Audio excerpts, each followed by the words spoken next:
शेकापची रायगड जिल्ह्यातील नुकसानग्रस्तांना तात्काळ आर्थिक मदतीची मागणी। रायगड जिल्ह्यात अवकाळी पावसामुळे शेतकरी, बागायतदार, मच्छीमार आणि सामान्य नागरिकांचं मोठं नुकसान झालं आहे। जोरदार वादळी पावसामुळे अनेक भागात विजांचा कडकडाट, तुफान वारे आणि मुसळधार पाऊस झाला।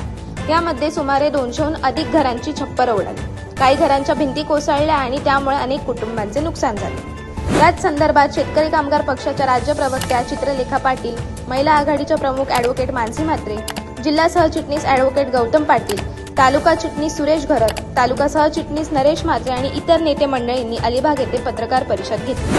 या पत्रकार परिषदेत त्यांनी सरकारकडे जोरदार मागणी केली की तात्काळ सर्व गावांमध्ये पंचनामे करून नुकसानग्रस्त नागरिकांना आर्थिक मदत द्यावी। चित्रलेखा पाटील यांनी सांगितले की अवकाळी पावसामुळे रायगड जिल्ह्यात मोठे नुकसान झाले आहे। शेती, विशेषतः भात पिकांसह आंबा, काजूचे तसेच घरांचे आणि मच्छीमारांचेही नुकसान झाले आहे। शेतात पाणी साचल्यामुळे भात पेरणी करणे कठीण होऊन बसले आहे व त्याचा 50% पेक्षा जास्ती परिणाम उत्पन्नावर होऊ शकतो।